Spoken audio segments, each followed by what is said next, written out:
दुनिया में कुछ लोग ऐसे होते हैं जिनको बिना कुछ किए सिद्धियों की प्राप्ति हो जाती है, क्योंकि उनकी साधना ही ऐसी होती है जो सिद्धियों को खींच लाती है। और ऐसी ही कुछ सिद्धियां कलिकाल कल्पतरु दादा गुरुदेव परम पूज्य आचार्य भगवान श्रीमद विजय राजेंद्र सुरेश्वर जी महाराज साहब के पास थी। और वो कौन सी थी वो आज हम देखेंगे इस प्रस्तुति में। जानने के लिए बने रहिए इस वीडियो के अंत तक।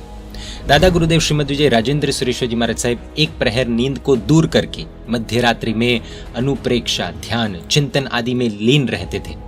उन्हें ध्यान की गहराइयों में कई बार भावी की घटनाएं प्रत्यक्ष हो जाया करती थी, यानी कि भविष्य में होने वाली घटनाओं का आभास होता था। दादा गुरुदेव का प्रवास अहमदाबाद में था। एक रात्रि ध्यान में उन्होंने देखा कि नगर सेठ की हवेली में आग लग गई है, जो इधर उधर आसपास फैलती जा रही है। प्रातः काल हुआ। प्रसंगवश गुरुदेव ने यह बात अपने अंतेवासी प्रिय शिष्य श्री मोहन विजय जी महाराज साहिब को बताई। संयोगवशात वही उपस्थित मायाचंद नामक व्यक्ति ने भी वह बात सुन ली। उसने शहर में अन्य लोगों को ये बात बता दी। लोगों ने इन पर कोई खास ध्यान नहीं दिया। समयांतर से ठीक दिन निश्चित स्थान पर आग लगी और फैलती हुई रतनपोल, नगर सेठ मार्केट, बागनपोल आदि में काफी नुकसान का कारण बनी। आग की लपटें श्री महावीर जी के मंदिर तक आ लगी थी। कुछ लोगों ने बिना सोचे समझे जल्दबाजी में जिनालय की मुख्य प्रतिमा जी को उठाकर अन्यत्र रख दिया। आग की शांति के बाद जिन बिंबों को पुनः मंदिर में प्रतिष्ठापित करने के लिए मुहूर्त निकलवाया गया।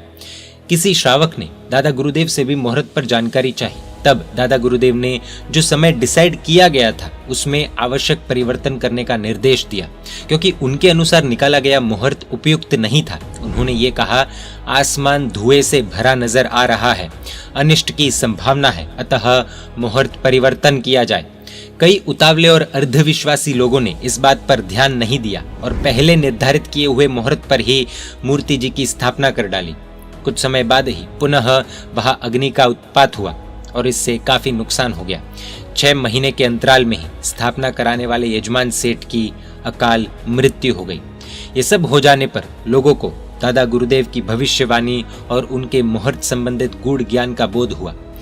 अनेकों बार गुरु की चेतावनियों को हम नजरअंदाज कर देते हैं और उस नजरअंदाज करने का फल ही यह होता है कि हमारी नजर धुंधली हो जाती है, हमारी नजर इतनी बिगड़ जाती है कि हम कुछ भी देख नहीं पाते और समाज, देश आदि को भयंकर नुकसान पहुंचा देते हैं। इसलिए गुरु की अगमचेती वाणी सुननी बहुत ही आवश्यक है।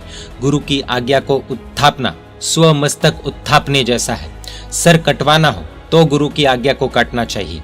जैसे जो घटना हमने देखी उसमें शहर में आग लगी, ठीक वैसे ही दिमाग में भी आग लगाने की शक्ति गुरु की आज्ञा की उत्थापना में है। इसलिए ही गुरु की आज्ञा को शिरोधार्य करना बहुत ही आवश्यक है। बस यही बात, यही सीख दादा गुरुदेव से जुड़ी यह घटना हमें दे जाती है। परमात्मा की आज्ञा विरुद्ध कुछ भी कहा हो तो मिच्छामि दुक्कडम। जय जिन शासन, जय महावीर।